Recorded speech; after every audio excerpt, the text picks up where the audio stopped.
Bienvenidos. Seja muito bem-vindo, profesor. Esta es su casa. Nosotros estamos hoy para hablar de la internacionalización ibérica.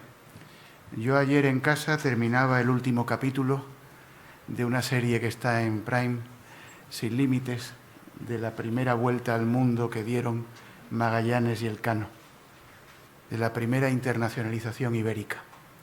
Dicen que la vuelta al mundo en su día fue tan importante o incluso más que el hombre pisara la luna o que otra serie de descubrimientos. Se demostró desde un punto de vista práctico que el mundo era redondo. Si uno ve la lista de tripulantes de los 18 que consiguieron sobrevivir, de 240 sobrevivieron 18, más luego otros pocos que fueron llegando a trozos, entiende perfectamente la internacionalización. Había españoles, había griegos, había portugueses, había italianos, había alemanes.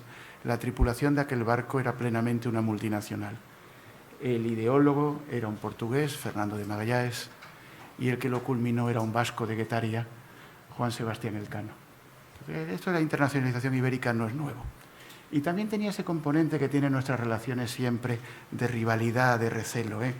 Lo hubo. Nosotros inventamos una ruta a las Molucas por el oeste, cuando la ruta de las Molucas era plenamente portuguesa por el este. No todo está exento de su conflicto, de sus riesgos, ¿no? Que este evento sea en CESTE no es casual. Nosotros somos un instrumento de internacionalización. De hecho, del esquema que tiene el Ministerio, además del propio Ministerio, las oficinas comerciales, de los organismos, entidades satélite, llámalo así, somos el más antiguo. Somos del año 70, 72, según cómo se tome la fecha fundacional. Que tampoco es casual. Exportar está muy bien, pero después de exportar hay que cobrar. Y quien te asegura que la exportación es el cobrar, el seguro de crédito. Si no, pues como decía, y yo repito hasta la saciedad, un profesor mío, no estás exportando, estás deportando. Estás mandando la mercancía al exilio. Aquí se trabaja para algo. Se trabaja para cobrar. Entonces, no es casual, pues somos un instrumento de internacionalización. No es casual porque somos una empresa y CESTE en sí mismo está internacionalizada. Estamos en España, obviamente, estamos en Portugal, que ahora hablo, estamos en 5 países de América Latina, estuvimos en más, pero ahora en 5, en Brasil, en México, en Colombia, en Chile y en Perú, con empresas propias, operativas, y tenemos una inversión bastante institucional, poco práctica, en la empresa de seguros nacional de Marruecos, ¿no? También nosotros estamos internacionalizados y estamos en Portugal. Llevamos en Portugal desde el 2003. Empezamos por nuestra oficina, nuestra sucursal en Oporto. En 2004 entró Informa. Informa compró la red de Dun & Bradstreet en España y en Portugal a la vez, y ahí entramos con Informa Portugal. Y en 2005 abrimos la oficina de Lisboa, nuestra sucursal de Lisboa. El año pasado aseguramos ventas de empresas portuguesas por 3.307 millones de euros, que no es poco, 3.307 millones, creciendo un 39%. Somos la tercera aseguradora de crédito de Portugal. Este año, en los 6 primeros meses, ya llevamos cerca de 1.966 millones, creciendo menos, un 27%, pero con unas cifras bastante importantes. Pero las fechas, las cifras, no muestran el grado de integración que tenemos hasta que no se dice que uno de los principales puestos de esta compañía, el director de operaciones de cuenta propia, es un portugués. Nosotros seleccionamos por primera vez en una empresa semipública española a un extranjero como uno de los máximos directivos de la empresa. Como buen portugués de nombre largo, Manuel Fernando Antunes Alves, Manolo Alves, para los que lo conocemos, actuario de seguros del Ministerio de Seguros de Portugal, de la Dirección General de Seguros, que pasó a Mafre Portugal, que pasó a CESTE Portugal, que de CESTE Portugal le trajimos a CESTE España, que allí le llevamos a CESTE Brasil, le llevamos a CESTE Colombia, nos lo trajimos para CESTE Bilbao y nos lo hemos vuelto a traer para Madrid. Ese sí que está internacionalizado. el pobre de Manuel. Y es uno de los grandes activos de esta compañía. Esta compañía descansa en un gran porcentaje en un portugués. Y son varios ejemplos de nuestra interconexión y de nuestra internacionalización, ¿no? Pero bueno, no me toca a mí ser el protagonista, os toca a vosotros a presentar la obra y a la Secretaria de Estado clausurar. Es un placer teneros aquí, es un placer colaborar con todos vosotros, trabajar con vosotros. Nos tenéis a vuestra disposición. Estamos para aportar seguridad en las transacciones económicas, sea por cuenta propia, sea por cuenta del Estado, sea con CESTE, sea con Informa, y una seguridad que es más necesaria que nunca en los tiempos que corren, ¿no? Que son tiempos francamente difíciles, francamente complejos, cambiantes, inciertos. Esto, el VUCA, este famoso VICA en español, ¿no? Pues se da de libro, ¿no? Y para eso pues estamos y nos tenéis a vuestra disposición. Bienvenidos de nuevo y contar con nosotros para lo que queráis. Muchas gracias.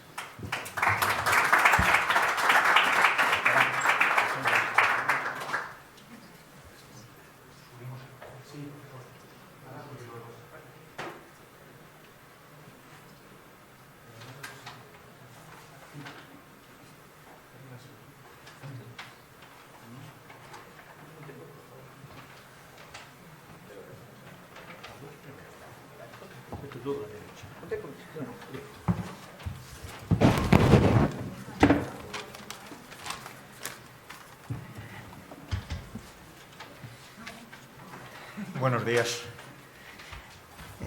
Muchas gracias, presidente de CESTE, por la amabilidad de acogernos en la sede.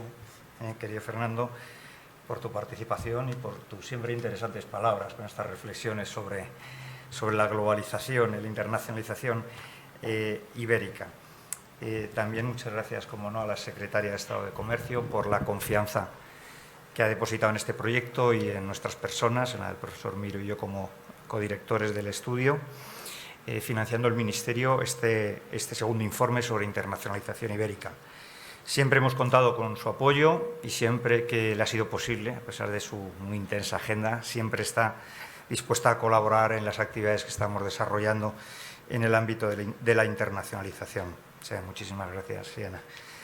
Mi más sincero agradecimiento al profesor Miro por todo el trabajo realizado en este informe para que sea una realidad y por la codirección del estudio, también por su generosa colaboración. A mí me gusta mucho resaltar algunas palabras y ahora estoy por la de generosidad, que creo que nos hace falta más generosidad a todos, y él es un buen ejemplo de la generosidad para ayudar a desarrollar distintas actividades, para impulsar la internacionalización y, en definitiva, el estudio de la internacionalización, que es lo que hacemos por lo menos desde hace ya más de 15 años en la Cátedra Global Nebrija Santander en Internacionalización de Empresas. También estoy acabando la parte de agradecimientos, que es obligado y que la hago en nombre de todos para no repetirnos, si os parece bien, a los colaboradores que han participado en este informe. Algunos de ellos están aquí, como la profesora Rosario Gandoy, por, yo creo, el excelente trabajo que han realizado. También las gracias a la Universidad de Nebrija y al Banco Santander, que desde hace más de 20 años da soporte a esta cátedra, y en particular al rector de la Universidad Nebrija, José Muñiz, que le ha sido imposible venir, pero que me ha pedido expresamente que traslade su apoyo a este proyecto y el agradecimiento a todos los que lo han hecho posible. Y por último, a mi muy querido amigo, el rector de la Universidad Autónoma de Lisboa, el profesor José Amado da Silva, por desplazarse hoy desde Lisboa. Estuvo el viernes en Madrid, hoy ha vuelto otra vez, ha cogido un vuelo temprano porque él es muy cumplidor y asegurarse los problemas de traslado que está habiendo desgraciadamente en los aeropuertos últimamente, y también por su colaboración en este informe y por su decidido apoyo a la creación y desarrollo de esta iniciativa. La verdad es que fue una iniciativa que surgió en Lisboa.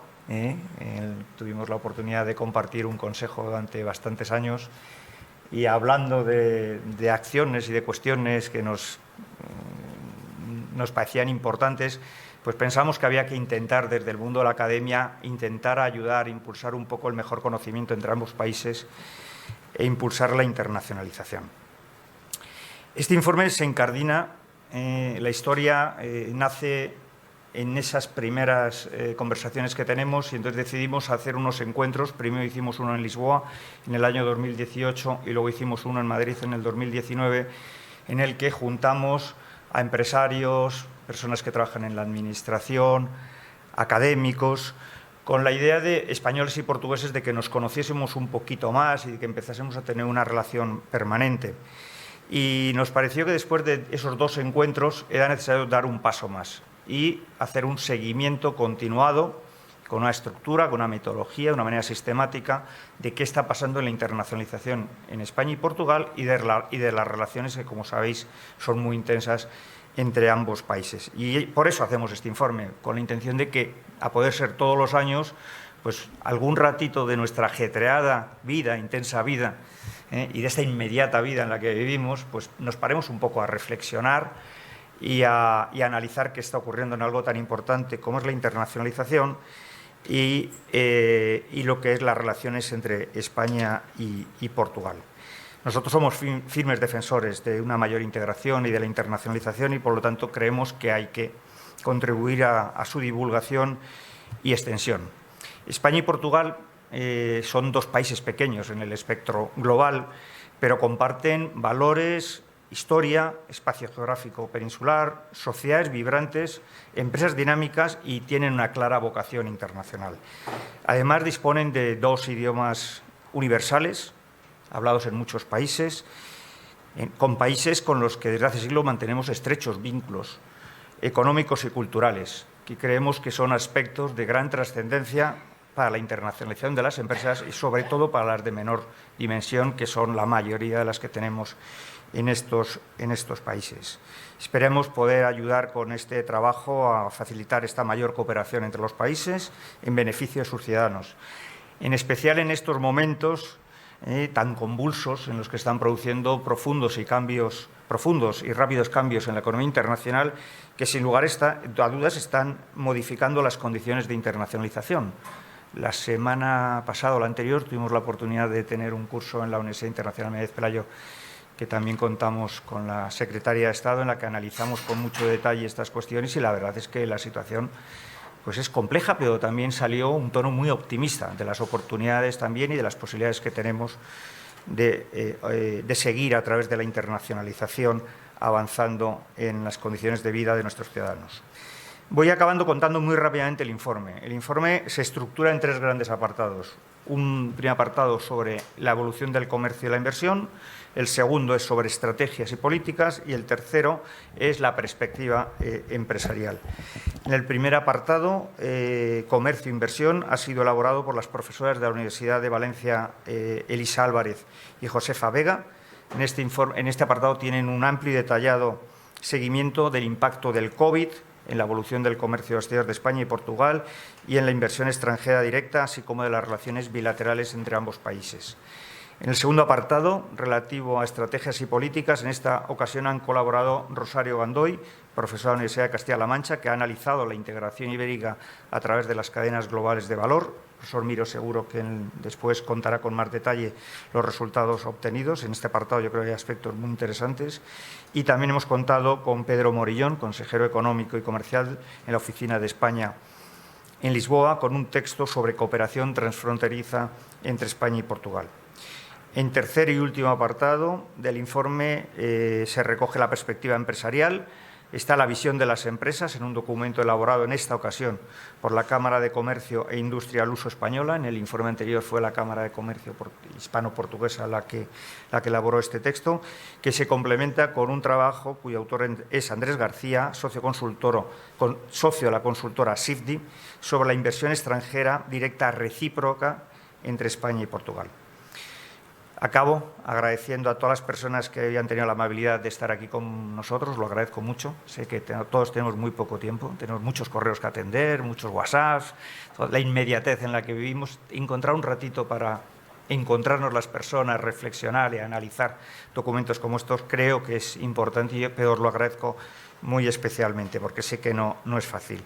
Y doy la palabra al rector de la Universidad Autónoma de Lisboa, el profesor José Amado da Silva. Muchas gracias por su atención.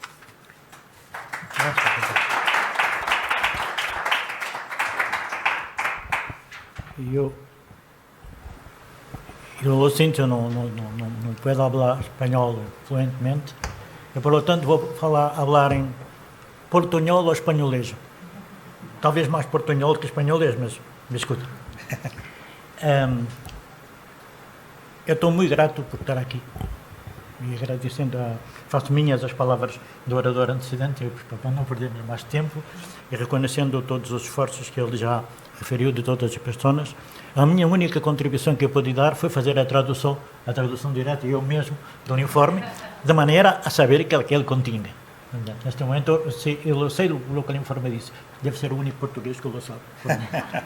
Mas garanto que os outros vão saber, porque já combinei que em setembro, outubro, faremos uma sessão igual, semelhante a Lisboa, para explicitar. Desde já invito a secretária a estar conosco, com os outros. O que mais lhe posso dizer é que, como dizia o presidente há pouco, o secretário, dizia num livrito que me oferecia ali, juntos o êxito está assegurado. Eu creio que não podia haver melhor introdução à nossa compartilhar dos países. Juntos temos o êxito assegurado. Só depende de nós outros. As universidades estão lá para servir os seus pueblos, a sociedade, e não a sociedade para servir a universidade. Coisa que a universidade nem sempre entende. É estranho que o reitor da universidade o diga, mas é verdade. Porque o próprio circuito universitário puxa para cima aqueles que fazem coisas muito treitas, muito estranhas, e que muitas vezes sim, outras vezes não, tem nada a ver com o resultado da universidade. E o nosso papel, que nós invitamos desde o princípio, que foi logo, nasceu, nosso encontro nasceu numa empresa ibérica, o mercado ibérico de energia, onde fomos colegas durante muitos anos, e foi aí que nos encontrávamos frequentemente, e, portanto, nasceu esta ideia E eu agradeço muito porque, como fizemos em 2018, 2019, e depois veio a pandemia. O suporte que os nossos amigos espanhóis deram fazendo estes informes, permitiram ultrapassarmos a pandemia. E eu só podia fazer uma coisa, ao menos traduzir. E estar aqui, para dizer que nós estamos, de facto, comprometidos a sermos cada vez mais ibéricos e, sobretudo, ibéricos no mundo. Ibéricos no mundo, como dizia há pouco. Amanhã de manhã, estarei em Coimbra, logo amanhã temprano, para um encontro de 3 dias dos reitores das universidades de língua portuguesa. Desde o Brasil, a África Oriental, a África Ocidental, e há uma diferença muito sensível entre as idiosincrasias da África Oriental e a África Ocidental. E mesmo Macau e mesmo da parte da União Indiana. E, portanto, nós somos 850 milhões de habitantes de língua portuguesa e espanhola. Não podemos olvidar isso, nem podemos olvidar as nossas responsabilidades por eles. Muito obrigado.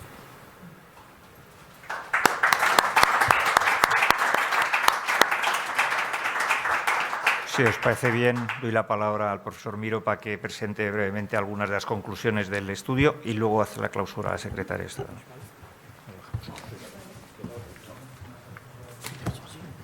Dejamos solos, ante el peligro. Ya veo.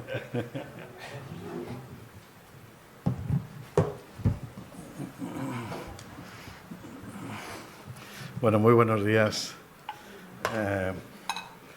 Quiero empezar dando las gracias al presidente del CESTE, Fernando Salazar, y a la secretaria de Estado de Comercio, Siana Méndez, por estar aquí. Y es la primera vez que estoy en esta institución tan memorable, ¿no? Y me hace mucha ilusión. Y a Siana le quiero agradecer, y a todo su equipo, pues el apoyo en la elaboración de este informe, ¿no? Que es consecuencia del empeño, sobre todo de Gonzalo, por la internacionalización ibérica, de una fe inquebrantable en la importancia de desarrollar y afianzar esta integración, ¿no?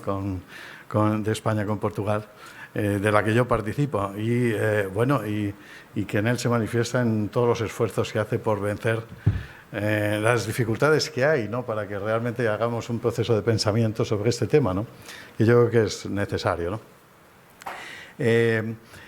Bueno, el informe se refiere a 2021, aunque los datos todavía de 2021 todavía no estaban completos y por tanto no los recoge íntegramente. También hace por eso relación a 2020 y por tanto a todo el periodo de pandemia propiamente. Y además hace una introducción a una perspectiva más general, porque aunque ya la hicimos en el informe del 2020, nos pareció que este apoyo al informe que daba la Secretaría de Estado de Comercio merecía recapitular un poco lo que habíamos hecho el año anterior, ¿no?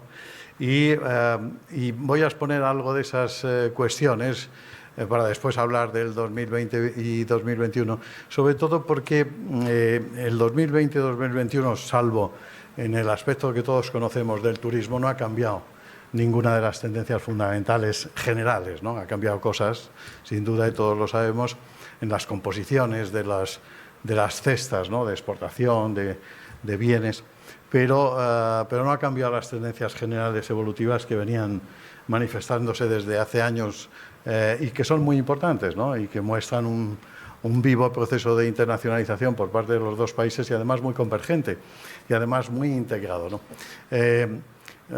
Probablemente estaréis de acuerdo conmigo en que en este marco que estamos definiendo en Europa de autonomía estratégica, una cosa que es muy importante para definir cualquier autonomía estratégica es integrarse mejor, ¿no?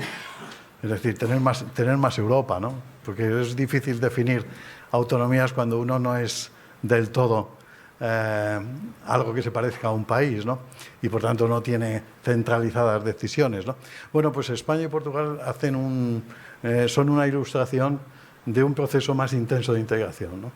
Y esos procesos de integración que se producen entre países que son cercanos geográficamente son muy importantes, ¿no?, para al final acabar dando una Unión Europea más integrada que pueda hacer frente a los retos que tiene el espacio internacional, ya se han mencionado y son muchos, ¿no? Por tanto, no sé si se ve bien así, ¿no? Yo os voy a plantear las principales conclusiones del informe, las más generales, y empezando por esta que tenéis ahí, ¿no? Las economías ibéricas, las dos, dieron un considerable impulso a su internacionalización tras la entrada en la Unión Europea, que se produjo a la par, ¿no?, como sabéis, ¿no?, en la entonces llamada Comunidad Económica Europea. Respondieron así a lo que desde hace mucho tiempo se preveía y decía ya Adam Smith, que las naciones, las empresas, cuando se les abren nuevos mercados, ven las oportunidades. Bueno, España y Portugal aprovecharon muy bien las oportunidades que ofrecían el mercado comunitario, los países de la Unión Europea. A ver qué sale aquí. Aceptamos, ¿no?, me imagino. Es que sale aquí una cosita. Perdonad que me impide pasar.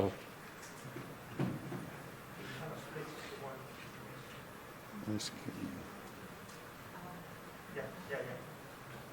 Sí, lo que pasa es que yo no la veo, ¿no? Si no le importa. Es que hay un letrero aquí que vosotros no veis, que a mí me tapa todo, ¿no? Eso es. Muchas gracias. Estaba en esta diapo, ¿verdad? Sí, ya.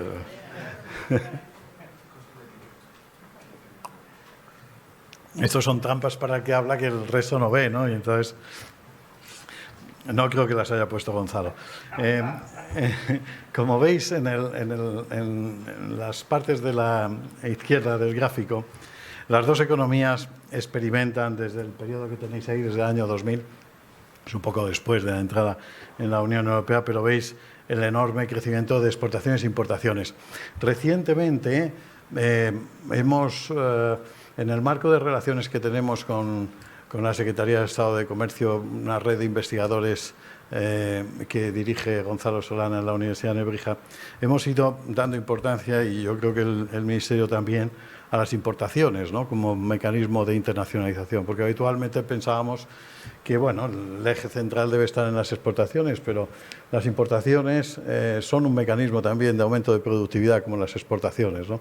Y por tanto lo que se ve ahí es que importaciones y exportaciones crecieron mucho a lo largo de todo el periodo, y además que los dos países consiguieron dar un quiebro en su déficit exterior a raíz de la gran recesión y equilibrar en el caso de Portugal las cuentas y en el caso de España lograr un superávit, ¿no? De manera que la internacionalización de las dos economías dio lugar a un equilibrio en sus cuentas exteriores en cuanto a bienes y servicios, que es lo que tenéis ahí, ¿no? Esto es muy importante porque es realmente un salto estructural, ¿no? Más en el caso de España, porque en el caso de Portugal las importaciones siguen siendo muy elevadas porque la demanda interna, sobre todo de equipos, depende mucho de los equipos importados, ¿no? Entonces, digamos que Portugal tiene todavía pendiente conseguir, si es que fuera un objetivo, conseguir un superávit. Yo creo que los objetivos son los equilibrios, no los superávits, ¿no? Entonces, ahí se ve muy claro ese proceso. Ese proceso se ha debido el logro del superávit en el caso de España y de los equilibrios de Portugal a una formidable expansión de las exportaciones, ¿no? Esa formidable expansión de las exportaciones se ha producido en el ámbito de los bienes y en el ámbito de los servicios, ¿no? Los bienes han tenido más importancia porque su peso es mayor, pero los servicios han crecido más rápido en la exportación en ambos países. En el caso de España, en los servicios, el gran protagonista en este periodo han sido los servicios no turísticos, a pesar de que el turismo ha experimentado un boom notorio antes de la pandemia. Pero en el caso de Portugal, el milagro portugués ha tenido una base importante en el turismo portugués, ¿no? Y bueno, los dos países han sufrido por esa razón en ese punto en la pandemia, ¿no?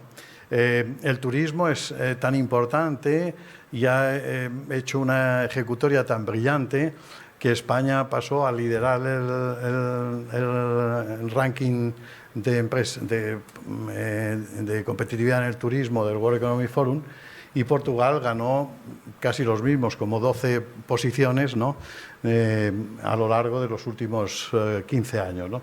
De manera que ambos países mejoraron sustancialmente su posición y lograron puestos realmente de liderazgo en el ámbito del turismo. En el ámbito de los bienes, el aumento de las exportaciones descansó, en el caso de los dos países, en 4 sectores, que fueron los sectores de automóviles, los sectores de alimentos, el sector de química y el sector de maquinaria mecánica. En el caso de España también descansó en productos agrarios y en el caso de Portugal descansó también en textiles. Pero fijaros que la estructura de apoyo, digamos, de la exportación de ambos países fue también muy parecida. España se distanció un poquito de las, digamos, de las estructuras de demanda internacionales, y Portugal se acercó un poco más a ellas, ¿no? Eso hay que decirlo en beneficio de Portugal y en detrimento de España, que tenemos que hacer un reajuste. Aunque es verdad que ese distanciamiento de España respondió a la enorme competencia que tiene en producciones poco intensivas en tecnología, en particular en alimentos, pero también en textil, ¿no? Pero, en fin, sabéis que tenemos pendientes sofisticar nuestras estructuras productivas, los dos países, ¿no? Entonces, eso no quiere decir que el apoyo del aumento de exportación se basara en esos sectores, no quiere decir que no hubiera diversificación. Los dos países han diversificado.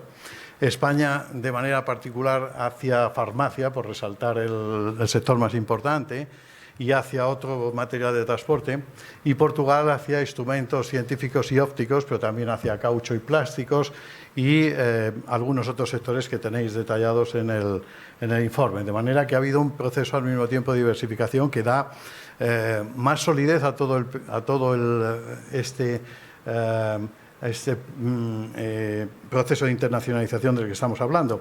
Y el resultado, fijaos, de todo eso es nuestra posición, la de los dos países me refiero, en la cuota de exportaciones de bienes y en la cuota de exportaciones de servicios, ¿no? En la cuota de exportaciones de bienes, no sé si los veis bien, pero España y Portugal junto con Alemania, son los países que sostienen mejor su cuota desde el año 2000 hasta hoy. Y por tanto, eso es un síntoma serio de competitividad, ¿no? Y en el ámbito de los servicios, Portugal sobresale por el sostenimiento de su cuota, gracias al turismo, como hemos mencionado. España pierde mucha cuota, ¿no? Pero tener en cuenta que la cuota de España es muy elevada comparada con el peso que tiene en la producción mundial, y que el desarrollo de los servicios en todos los países asiáticos y en otros países no asiáticos que tenéis ahí, naturalmente tenía que llevar a que se redujera el peso de España. España sigue teniendo en el ámbito de los servicios, si descontáis en 2019, descontemos los años de pandemia con la caída del turismo, sigue teniendo un 2,55 de cuota. Tiene 1,8 en los bienes y tenía en el principio del periodo que tenéis ahí, en el año 2005, que en los servicios del primer año, pues tenía una cuota del 3,5. Ha perdido 0,95 de cuota hasta el 2019, pero claro, son cuotas muy elevadas, ¿no? Que no empañan para nada lo que hemos dicho de la buena ejecutoria de España en el ámbito de los servicios, ¿no? De manera que ese es el proceso de internacionalización en el ámbito de las exportaciones de bienes y servicios, ¿no? Yo creo que muy brillante y que hay que recalcarlo, y sobre todo que hay que continuarlo, ¿no? En eso estamos muchos, ¿no? Y en eso estáis muchos de los que estáis aquí, ¿no? También en el ámbito en ese proceso, las empresas españolas, o para lograr ese proceso, mejor dicho, las empresas españolas se han ido insertando, es lo que analiza Rosario Gandoy, que está aquí con nosotros, en cadenas globales de valor. Fijaros el ascenso en ambos países del peso de las cadenas globales de valor en porcentaje de las exportaciones brutas, y veis cómo los dos países se caracterizan por un peso mayor de las denominadas BAWAR, es decir, de lo que importan de otros países para sus exportaciones, ¿no? Pero también son relevantes las exportaciones, el peso de las forward en esas cadenas globales de valor. Un análisis muy interesante que yo había incluido en un cambio último de estas transparencias, pero no lo he podido incorporar aquí, pero lo tenéis en la página 167, que es muy interesante, que analiza Rosario Gandoy, es que esas cadenas de valor, tenéis un gráfico ahí, Portugal,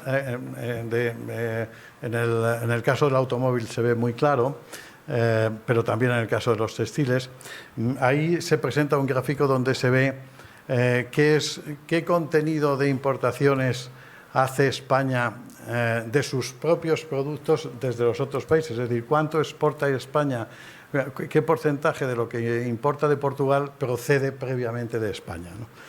Que os da una idea de la importancia de las cadenas de valor. Pues son inputs previamente enviados a Portugal, que luego son importados otra vez por España, como fruto de la participación en la propia cadena de valor. Bueno, en el caso de Portugal es el 10%, es decir, de lo que nosotros importamos de Portugal, el 10% se había exportado previamente a Portugal, lo que os da una idea de la importancia de esas cadenas.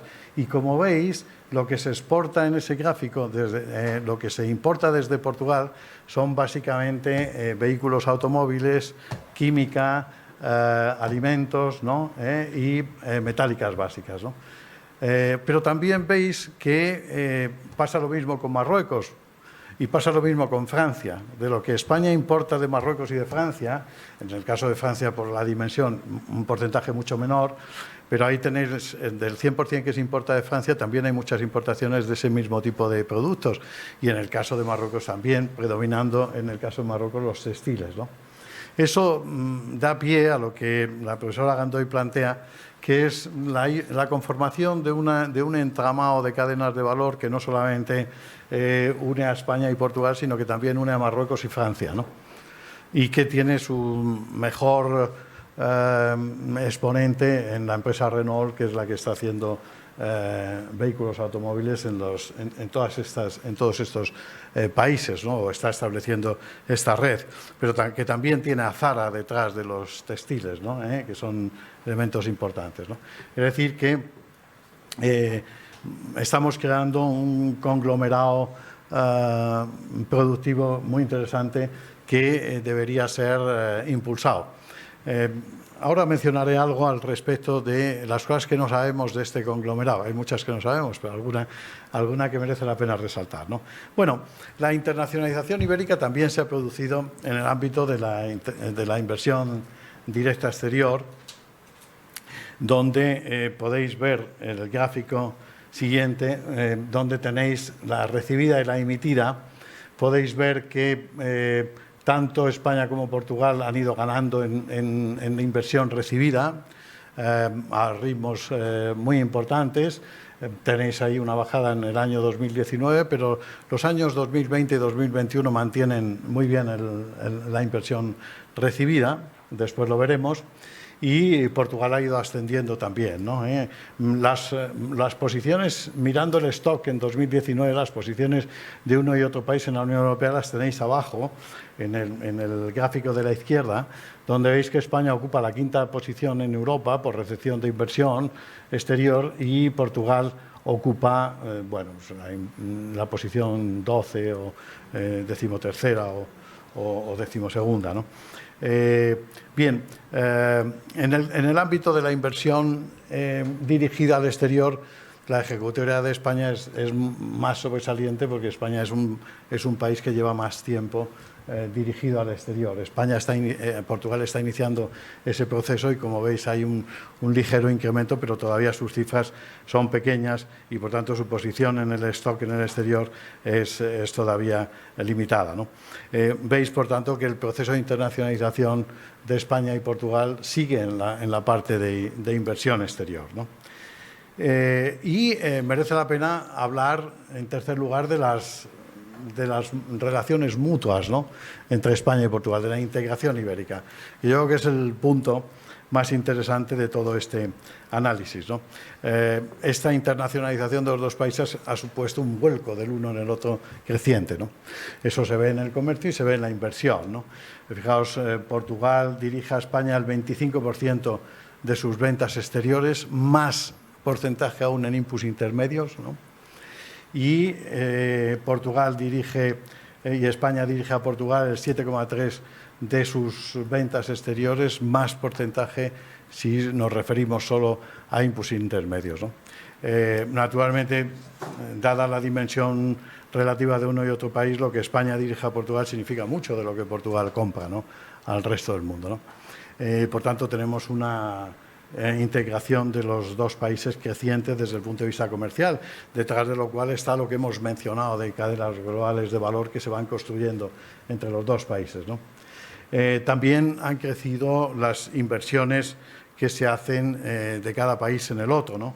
Fijaros en ese gráfico que tenéis arriba, donde tenéis en gris oscuro todo el periodo 2010-2019 y en rojo el 2020. No están los datos de 2021 porque los teníamos fragmentados, pero veis que, en primer lugar, que se ha mantenido un flujo importante de España como inversor en Portugal y aún más importante de Portugal como inversor en España, ¿no? Si cogéis las inversiones Greenfield solo, los proyectos que hay, desde en los últimos 6 o 7 años hay un incremento muy notorio de los proyectos de España en Portugal, ¿no? Y en los 2 o 3 últimos años hay un incremento de los de Portugal en España, ¿no? Fijaros que 2020 no hace que se reduzcan las inversiones, sino que se mantienen vivos los flujos en valores importantes, ¿no? Bueno, planteado eso, algo que a mí me llama un poco la atención y que merece que lo investiguemos un poco más intensamente es que la inversión extranjera que nosotros hacemos en Portugal y la que Portugal hace en España no coincide exactamente con aquellos sectores en los que las cadenas de valor que hemos detectado son importantes, ¿no? Por ejemplo, en los últimos 10 o 12 años hemos invertido muy poco en el sector del automóvil cuando tenemos una cadena relevante ahí. Hemos invertido en el de alimentos, los dos países uno en el otro, sobre todo España en Portugal, pero no hemos invertido en el de metálicas básicas ni en el de química, donde las cadenas conjuntas son importantes, ¿no?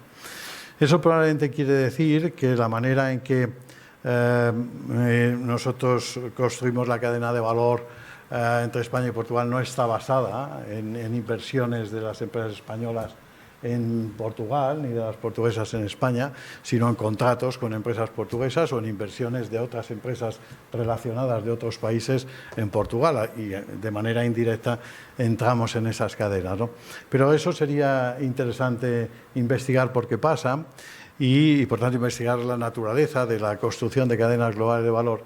Y sería también interesante ver si las barreras de transporte que tenemos no dificultan todo eso de una manera central, ¿no? Yo creo que el gran compromiso que tenemos de cara a siguientes informes es meternos con las barreras de transporte, ¿no? Porque probablemente están limitando mucho, ¿no? El juego posible entre España y Portugal en distintos sentidos.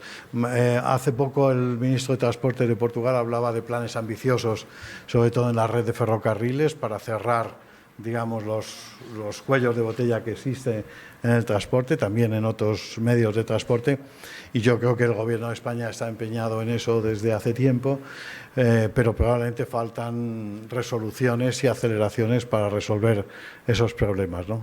Tenemos el territorio de Portugal, que debe ser un territorio cada vez más integrado con el territorio español. Y en ese sentido también tiene relieve lo que se plantea cuando se analiza la estrategia común de desarrollo transfronterizo, ¿no? Que habla de hay un plan aprobado en la última cumbre ibérica de desarrollar las fronteras, los territorios fronterizos y el transporte a través de ellos, ¿no? De manera que se mejore los niveles de vida y los niveles de bienestar de esos territorios, pero también se favorezca el transporte, ¿no? ¿Qué ha pasado con la pandemia? Bueno, pues cerrando ya un poco esa perspectiva general, ¿qué ha pasado en los 2 últimos años? Bueno, pues como os decía, aparte del shock que hemos sufrido ambos países en el turismo, poco más, ¿no? Porque, como veréis en ese gráfico, nuestras exportaciones de bienes que aparecen en gris recuperaron inmediatamente ya en el tercer trimestre de 2020 su nivel. Hoy, a mitad del 2022, están bastante más altas que en el momento de la prepandemia, sobre todo en valor, ¿no? Los precios han crecido mucho, ¿no? Y lo que esperamos también, fijaros que en Portugal es lo mismo, ¿no? Y lo que esperamos también es que los servicios que veis cómo se hunden a resultar de la pandemia recuperen sus valores ahora, ¿no? Y todos tenemos puestas las esperanzas en que el turismo cierre, digamos, esa brecha que se abrió, ¿no? Con lo cual, efectivamente, volveríamos a recuperar las sendas establecidas, ¿no? Hay que mencionar que los servicios no turísticos sufrieron menos la pandemia, se comportaron más bien como los bienes, y hay que mencionar que hubo unos servicios no turísticos, que son los servicios a empresas, que ni siquiera se vieron disminuidos por la pandemia, ¿no? Y España se ha hecho muy fuerte en esos servicios y, por tanto, cabe esperar que todo resulte fortalecido después de este periodo dramático, ¿no? ¿Qué ha pasado con la inversión en la pandemia? Bueno, España y Portugal sostuvieron mejor que la media comunitaria su posición de atracción de inversión exterior, también su posición de emisión de inversiones, no tanto en el plano mundial, donde la posición de España se mantuvo, y la de Portugal empeoró un poco, pero sí en el ámbito comunitario. La Unión Europea en su conjunto experimentó cierto retroceso en la recepción de inversiones internacionales y, como hemos visto antes, las inversiones entre España y Portugal se mantuvieron a niveles bastante vivos en el año 2020 y 2021, ¿no? De forma que, todo apunta a que si las los problemas que hoy nos acucian con la guerra en Ucrania y los demás que puedan venir no interrumpen nada, pues todo volverá a cobrar cierto impulso. Me gustaría finalizar diciendo simplemente que yo creo que hay mucho espacio para la cooperación entre los dos países, que hay espacio para la cooperación en la producción y para la cooperación en la internacionalización. Yo creo que es una buena muestra de por dónde avanzar, es esa cooperación en el PERTE aeroespacial sobre la constelación atlántica en la que participan los dos países, ¿no? Y también la cooperación en almacenaje de energía que se abre con el centro que se va a crear en Badajoz, no, en Cáceres me parece, ¿no? Próximamente. Y yo creo que, fijaos, cuando no hablamos algo, me salté, disculparme, el intento de ir rápido, dos cosas que son, una cosa que es importante, porque hablamos de la diversificación en las exportaciones, pero no hablamos de la diversificación de destinos, ¿no? España y Portugal siguen muy ancladas en el mercado comunitario y necesitan diversificar los mercados. Eso no quiere decir que no haya habido diversificación. Los dos países han diversificado de manera clara hacia países como Malasia, países como Indonesia, países como China. España lo ha hecho también hacia Perú y hacia Chile, Portugal lo ha hecho hacia Sudáfrica y hacia Turquía y también hacia Etiopía, por ejemplo. Son diversificaciones en su comercio, pero eso no quita que el comercio siga demasiado centrado en la Unión Europea, ¿no? Y yo creo que estrategias conjuntas de cooperación para penetrar en nuevos mercados son importantes, ¿no? Toda la agenda que España está desarrollando, todo el horizonte África, por ejemplo, ¿no?, que se desarrolla en el Ministerio, probablemente podría, no sé si se hace o no, pero probablemente podría incorporar a Portugal, o todo el foco África que se hace desde el Ministerio de Asuntos Exteriores también, porque Portugal y España están implantadas en territorios distintos en África y en América Latina, ¿no? Y es difícil imaginar que no pueda haber una cooperación que beneficie a ambos países de lo que el otro sabe en cada uno de los territorios, ¿no? Es decir, de la penetración que cada uno de ellos tiene en otros territorios de los mismos continentes, ¿no? Y por tanto yo creo que hay mucho marco para generar cooperaciones ahí, y bueno, y que hay que impulsarlas, y probablemente el seguirlas y el explicar cada vez mejor qué es lo que está pasando, pues ayude a ello, por lo menos un poquito, ¿no? Nada más, muchas gracias.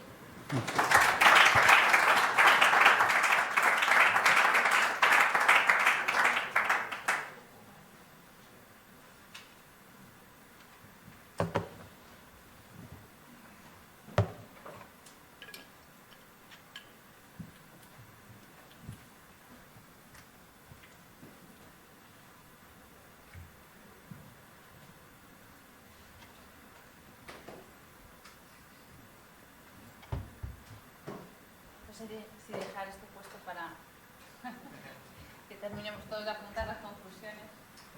No sé ni cómo quitarlo, pero bueno, da igual. Pues buenos días. Solo me toca clausurar la jornada de hoy y la verdad es que es una satisfacción enorme ver de nuevo, ¿no?, en su segunda edición ya el Informe de Internacionalización Ibérica 2021, publicado por la Cátedra Global Nebrija Santander. Muchas gracias, Fernando, por dejarnos realizar aquí en tu sede. Y quisiera, bueno, dar la enhorabuena a todos los que habéis participado de una u otra forma en la elaboración del informe, y por supuesto a Gonzalo Solana y a Rafael Miró como directores del informe. Y también bienvenido, rector da Silva, gracias por además ese ofrecimiento de acogerlo la próxima vez en Lisboa, a la vuelta del verano, contando probablemente con mi homóloga portuguesa, a quien conocí en Ginebra hace poquito, porque se estrenaba ya hace poco. Y será un placer. Ahora sí se oye. Bueno, pero ya no empiezo otra vez. Será un placer volver a hacerlo allí en Portugal.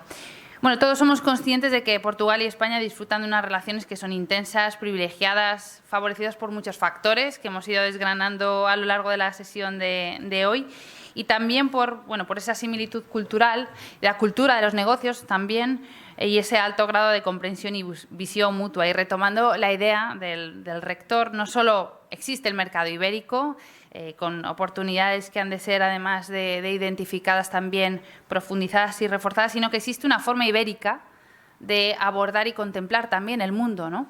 Y entre otros ejemplos, como el que mencionaba antes Rafael, esa forma de integrarse conjuntamente en cadenas regionales de valor, pues aparecía, ¿no?, en el gráfico con Marruecos y Francia, por ejemplo, pero también en la llegada a mercados mucho más lejanos, con lo cual esa idea de esa colaboración conjunta en terceros mercados, desde luego que tiene muchísimo potencial y debe ser trabajada conjuntamente. En ambos casos, tanto en España y en Portugal, el modelo económico ha pasado de estar orientado al mercado exterior, bastante concentrado en la eurozona, como veíamos, es, pues lógicamente 65% o más, en realidad, de las exportaciones de ambos. Pero es importante resaltar, ¿no?, el peso creciente también que tienen los mercados exteriores más allá de la eurozona para ambos países. Y de hecho es muy notable, caracteriza a ambos países, y yo creo que merece la pena señalarlo, como tanto para España como para Portugal esa cuota en el total del comercio mundial supera sus respectivas aportaciones al PIB mundial. O dicho de otra manera, son actores más relevantes a escala global como exportadores que como productores, lo que muestra desde luego una capacidad competitiva muy grande de las exportaciones de ambos. Como hemos visto, nos hemos internacionalizado al mismo tiempo que nos hemos integrado también entre nosotros, conformando este mercado ibérico. Como muestra de esta integración, nuestros intercambios comerciales y de inversión han venido creciendo fuertemente en las últimas décadas, tanto a nivel comercial como también productivo, a través de estas cadenas globales de producción que se ven a lo largo del informe. Para Portugal, España es, con diferencia, lógicamente, el principal socio, tanto como primer mercado de destino, que es el 25% de las exportaciones portuguesas tienen como destino España, y el primer proveedor, porque somos origen de 1/3 de sus importaciones.